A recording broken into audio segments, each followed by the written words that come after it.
They thought they were being clever, booking the company retreat at some remote ranch lodge 3 hours outside the city. I watched from my corner cubicle as Sarah from HR excitedly announced the location to our department, her voice dripping with that fake enthusiasm corporate types perfect over years of practice.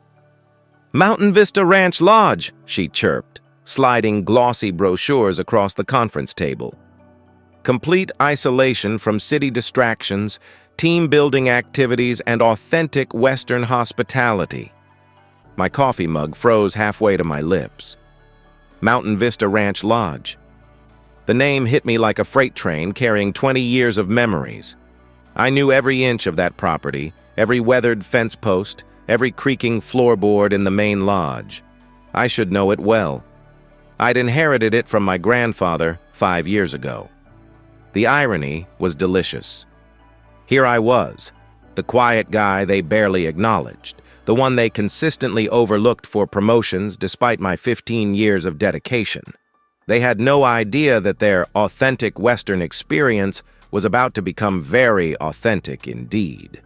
I kept my expression neutral as Sarah continued her presentation, describing horseback riding, campfire dinners, and rustic accommodations. She had no clue she was essentially planning a company retreat at my second home, the place where I spent every weekend maintaining the property and helping my cousin Jake run the operations. "We've secured the entire lodge for the weekend," she announced proudly. 12 rooms, all with that genuine frontier charm. Genuine frontier charm. If only she knew that charm included my grandfather's original 1940s plumbing and the temperamental heating system I'd been meaning to upgrade. This was going to be interesting. I smiled quietly into my coffee, already anticipating the weekend ahead. The 3-hour drive to the ranch felt like traveling back in time, watching the city's concrete jungle gradually give way to rolling hills and endless sky. I rode in the back of the company van, listening to my colleagues complain about the lack of cell service and the primitive landscape stretching beyond the windows. "I can't believe we're staying in some backwoods lodge," muttered Brad from accounting, his designer sunglasses reflecting the afternoon sun. "I specifically requested the Marriott downtown for this retreat." Jennifer from marketing nodded in agreement, her perfectly manicured nails tapping against her phone screen. "This place better have decent Wi-Fi. I have 3 client presentations to finish before Monday." I bit back a laugh. The ranch's internet connection was about as reliable as a chocolate teapot, something I'd discovered during my first weekend attempting to work remotely. Jake and I had discussed upgrading it, but the installation costs for reliable high-speed internet in such a remote location were astronomical. As we turned onto the familiar gravel road leading to the main lodge, my heart rate quickened. The weathered wooden sign reading, "Mountain Vista Ranch Lodge, Eastern." 1942 came into view, and suddenly I was 12 years old again, spending summers here with my grandfather. The van pulled up to the main lodge, its log cabin architecture looking exactly as I remembered. Jake emerged from the front office, his cowboy hat tilted at the perfect angle, that easy smile I knew so well spreading across his weathered face. Our eyes met briefly through the van window, and I saw the slightest twitch of amusement at the corner of his mouth. He knew exactly who was in this van, and he was clearly enjoying the setup as much as I was about to. Jake's performance was Oscar-worthy. He greeted our group with the perfect blend of rustic charm and professional hospitality, his Texas drawl slightly exaggerated for effect. I had to admire his commitment to the role. "Welcome to Mountain Vista Ranch Lodge, folks," he announced, tipping his hat. "I'm Jake, your host for the weekend. We're going to make sure y'all have an authentic Western experience you'll never forget." Sarah stepped forward, clipboard in hand, ready to take charge. "We have 12 rooms reserved under Morrison Industries. I trust everything is prepared according to our specifications?" "Absolutely, ma'am," Jake replied, his eyes briefly meeting mine with barely concealed amusement. "Got your room assignments right here." Now, I gotta be honest with y'all. We had a little plumbing situation in some of our premium accommodations. Nothing serious, Just means we had to do some shuffling. He began reading names from his list, assigning the executive team to the lodge's finest rooms, the ones with mountain views, private bathrooms, and working fireplaces. I watched my colleagues' faces light up as they received their premium accommodations. Then Jake reached my name. "And for Mr. Peterson," he said, his voice taking on an apologetic tone. "I'm afraid we had to put you in the old bunkhouse out back. It's a bit more rustic than the main lodge rooms. Hope that's all right." The silence was deafening. I could feel every pair of eyes in the group turning toward me, some with pity, others with barely concealed satisfaction. Sarah cleared her throat uncomfortably. "Oh, well, I'm sure it's fine," she said, though her tone suggested otherwise. "It's just for 2 nights." I nodded graciously, playing my part perfectly. "No problem at all. I'm sure it'll be an adventure." If only they knew what kind of adventure this would really be. The old bunkhouse sat about 50 yards behind the main lodge, connected by a worn dirt path that wound through a grove of ancient oak trees. As I followed Jake toward my assigned accommodation, carrying my weekend bag, I could hear my colleagues' laughter drifting from the main lodge's wraparound porch. "Sorry about this, boss," Jake said quietly once we were out of earshot, his exaggerated drawl dropping to his normal voice. "Couldn't resist having a little fun with the setup. You should see the looks on their faces." I chuckled, shaking my head. "You're enjoying this way too much, but I have to admit the bunkhouse is perfect. Gives me the full underdog experience." The bunkhouse was exactly as I remembered it, a small, weathered building that had housed ranch hands back in my grandfather's day. It featured 4 narrow bunk beds, a single shared bathroom, and windows that hadn't been updated since the Eisenhower administration. The floorboards creaked with every step, and the whole structure seemed to sway slightly in the evening breeze.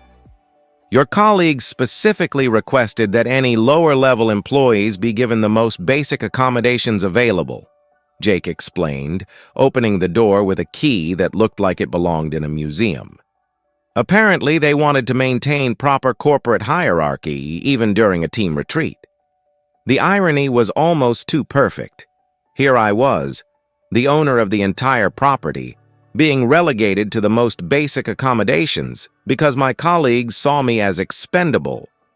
The bunkhouse that had once housed my grandfather's most trusted ranch hands was now serving as my corporate punishment. I set my bag on one of the lower bunks, testing the ancient mattress springs. Well, at least I'll have plenty of privacy to plan my next moves. The main lodge's dining room buzzed with corporate chatter as our group gathered for dinner. I took my assigned seat at the far end of the long wooden table, positioned strategically away from the executives who had claimed the spots closest to the massive stone fireplace. Jake had outdone himself with the meal, authentic ranch cuisine featuring locally sourced beef, fresh vegetables from the property's garden, and homemade bread that filled the room with its warm aroma.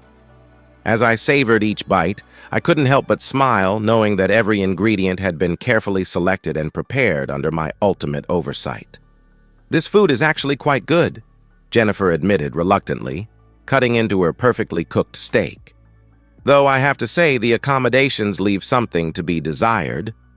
My room's bathroom has the strangest vintage fixtures." Brad nodded in agreement, gesturing with his fork. "And the heating system makes the most bizarre noises. Sounds like the whole building is about to collapse." I bit back a laugh, remembering the countless weekends I'd spent trying to coax that temperamental heating system into cooperation. The vintage fixtures Jennifer complained about were original 1940s installations that I'd actually spent considerable money restoring to maintain the lodge's authentic character. "At least you're not stuck in that bunkhouse," Sarah said, glancing in my direction with what might have been sympathy. "I can't imagine how primitive those conditions must be." "Oh, it's quite an experience," I replied diplomatically, taking another bite of the excellent beef. "Really gives you perspective on how the other half lives." The conversation continued around me, my colleagues discussing their plans for tomorrow's team-building activities. None of them seemed to notice Jake's knowing glances in my direction, or the way he occasionally suppressed a smile when they complained about the rustic conditions. This was just the beginning. I woke before dawn, as I always did at the ranch. The bunkhouse was silent except for the gentle creaking of old wood settling in the cool morning air. Through the small window beside my bunk, I could see the first hints of sunrise painting the distant mountains in shades of gold and pink. This was my favorite time at the ranch, the peaceful moments before the day's activities began, when the property felt entirely mine. I dressed quietly and slipped out of the bunkhouse, making my way toward the main lodge through the morning mist. Jake was already in the kitchen, preparing breakfast for our corporate guests. He looked up as I entered through the back door, a knowing smile spreading across his face. "Morning, boss. How'd you sleep in your luxurious accommodations?" "Like a baby," I replied, pouring myself coffee from the pot he'd already prepared. "Those bunk bed springs really know how to cradle a man."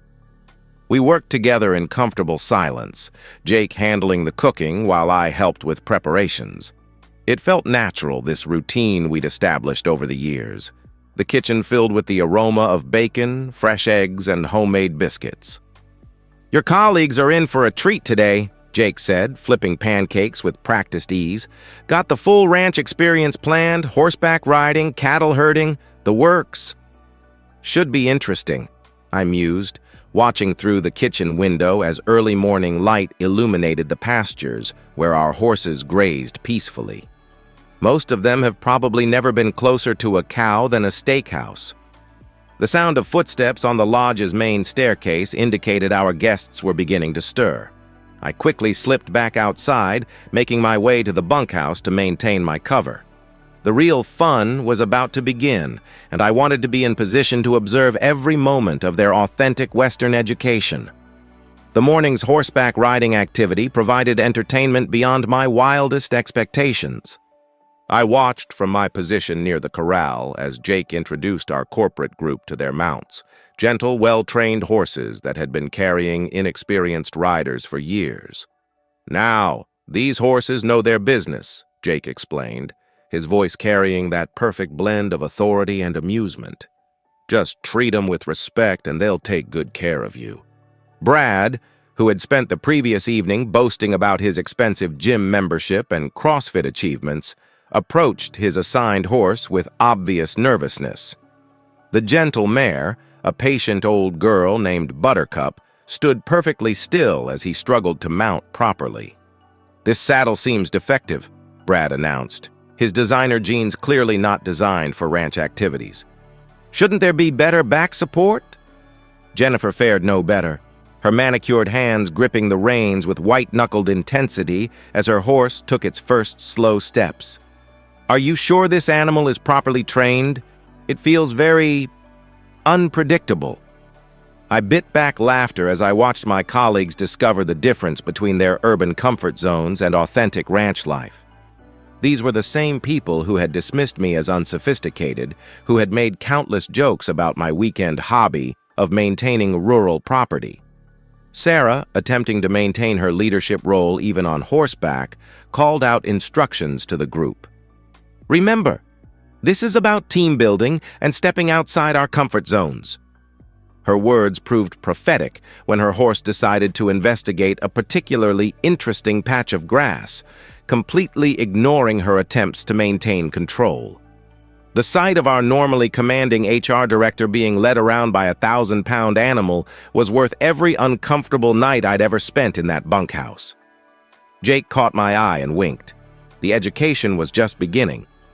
By afternoon, the corporate retreat had devolved into a comedy of errors that would have been hilarious if it weren't so perfectly predictable. I observed from my strategic position near the barn as my colleagues struggled through basic ranch activities that I could perform in my sleep. The cattle herding exercise proved particularly enlightening. Brad, still recovering from his morning horseback humiliation, found himself face to face with a particularly stubborn bull named Ferdinand.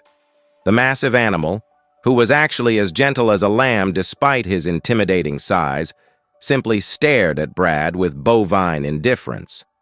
"It won't move," Brad shouted, waving his arms frantically. "I think there's something wrong with it." Jake approached with the casual confidence of someone who'd been working with cattle his entire life.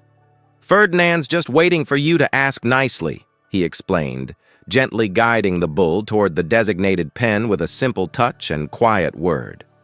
Jennifer, meanwhile, had discovered that her expensive smartphone was completely useless for documenting the experience due to the ranch's notorious lack of cell service. She stood in various locations around the property, holding her phone above her head like some kind of technological divining rod.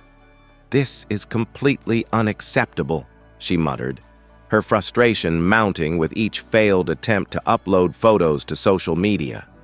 How do people live without constant connectivity? I could have told her that the nearest cell tower was 15 miles away and that the ranch's isolation was one of its greatest assets. Instead, I continued my role as the overlooked employee, quietly observing their growing discomfort with conditions I found perfectly natural. The irony was becoming delicious. Here they were, struggling with the very lifestyle they'd always dismissed as beneath them. The evening's campfire gathering marked the moment when corporate politeness finally cracked under the pressure of authentic ranch reality. As Jake built up the fire and prepared for the traditional cowboy storytelling session, tensions that had been simmering all day finally boiled over. "I have to be honest," Sarah announced, her usual diplomatic tone replaced by barely controlled frustration. "This experience has been far more challenging than we anticipated. The accommodations are primitive, the activities are physically demanding, and the complete lack of modern amenities is frankly unacceptable for a corporate retreat." Brad nodded emphatically, nursing what appeared to be a substantial collection of minor injuries from his various encounters with ranch life. "I specifically requested a team-building experience that would enhance our professional development. Instead, we're being subjected to manual labor and uncomfortable living conditions." Jennifer chimed in, her earlier enthusiasm completely evaporated. "And the inequality in room assignments is creating unnecessary tension within our group. It's hardly fair that some team members are enjoying luxury accommodations while others are relegated to substandard facilities." All eyes turned toward me as she spoke, the implication clear. I was the other they were referring to, the expendable employee whose comfort didn't matter in their corporate hierarchy. Jake listened to their complaints with the patient expression of someone who'd heard similar grievances from countless city visitors over the years. When they finished their litany of dissatisfaction, he simply nodded and smiled. "Well, folks," he said, his voice carrying a new note of authority, "I think it's time you met the real owner of this establishment. Might give you some perspective on how things work around here." The moment of truth had finally arrived. The silence around the campfire was absolute as Jake's words sank in. I could see the confusion spreading across my colleagues' faces as they tried to process what he'd just said. The real owner? They'd been dealing with Jake all weekend, assuming he was the proprietor of Mountain Vista Ranch Lodge. I stood up slowly, brushing dust off my jeans, and stepped into the firelight's warm glow. 20 years of suppressed frustration and overlooked contributions crystallized into this single perfect moment. "Hello, everyone," I said, my voice calm and steady. "I think it's time for some proper introductions. I'm David Peterson, and I own Mountain Vista Ranch Lodge.